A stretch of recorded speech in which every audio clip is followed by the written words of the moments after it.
Hola, buenas tardes. El método que nosotros vamos a utilizar para nuestra investigación cualitativa es el método fenomenológico.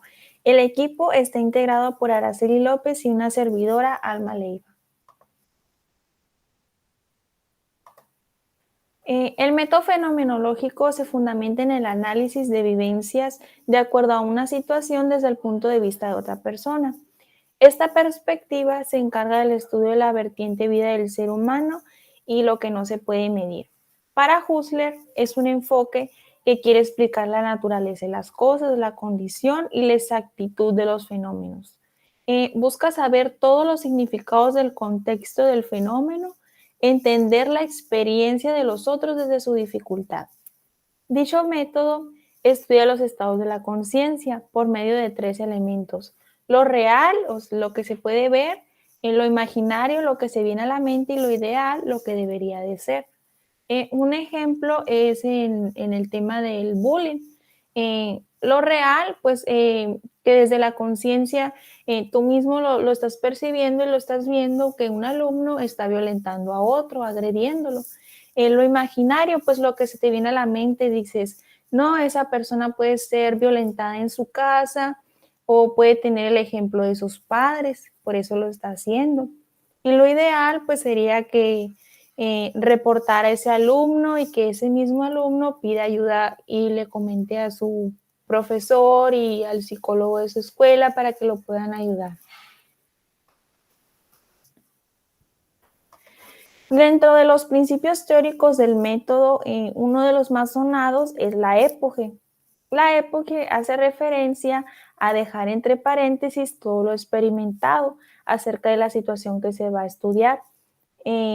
La époge hace suspender aquello que se interpone para percibir las cosas que se dan en la conciencia. Entonces, a los fenómenos que se perciben se quedan y hay que observar sin juicio y ponerlo entre paréntesis solamente para llevarlo a la reducción. Reducir hace llevar a cabo un análisis acerca de lo que se recibe dado a la conciencia. Aquí hay un autor que piensa pues más o menos diferente a Husserl. Dice San Martín que, que la reducción hace referencia a no ponerse entre paréntesis, quedarse con lo reducido y eliminar simplemente lo demás.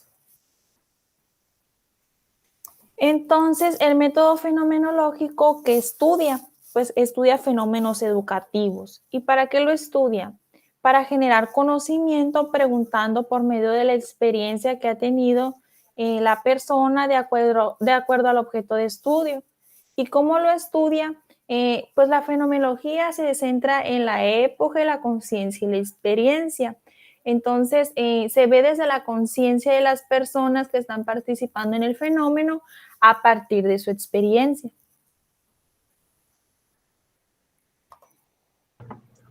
A continuación, yo les voy a explicar un poco de la relación de nuestro problema con la fenomenología. La fenomenología trata de entender las estructuras de la conciencia y una de sus características más significativas es que busca entender experiencias para después aplicarlas en su contexto. En el contexto, por una parte, se debe tomar en cuenta el mundo exterior, que le da razón de ser al fenómeno, y también toma en cuenta un mundo interior que explica cómo se vive y cómo se tiene la experiencia. En nuestra investigación, nosotras buscamos comprender las experiencias de estudiantes universitarios han obtenido durante el confinamiento del COVID-19, para después nosotras compartirlas con nuevos estudiantes de universidad y que puedan conocer la manera en la que se puede utilizar y acceder a nuevas TICs y que su aprendizaje se mide favorecido durante la educación a distancia. Se muestran a continuación también las fases del método. Como primera fase se tiene la clarificación de presupuestos. En esta fase, el investigador pone atención en lo que puede intervenir en nuestra investigación. Hace un lado los prejuicios para poder tener la libertad de pensamiento. Al hacer a un lado los prejuicios, vendría siendo la cultura, las tradiciones y el origen étnico.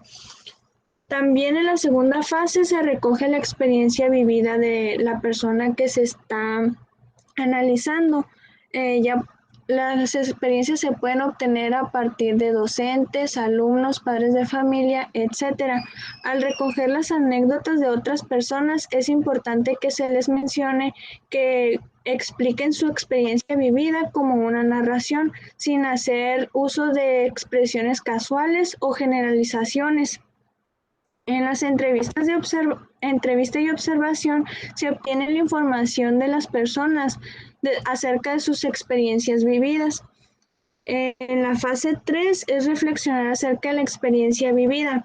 Aquí se hace una reflexión primero personal y ya después se hace la reflexión de las experiencias vividas por otras personas. Se busca comprender la experiencia. Para ello se debe de tener un contacto más directo con la persona para poder comprender su experiencia. Y como cuarta fase tenemos escribir y reflexionar, donde se hace una integración de las estructuras de las experiencias vividas por las personas y se hace una sola descripción de todos los resultados obtenidos. Por nuestra parte, esto sería todo. Muchas gracias.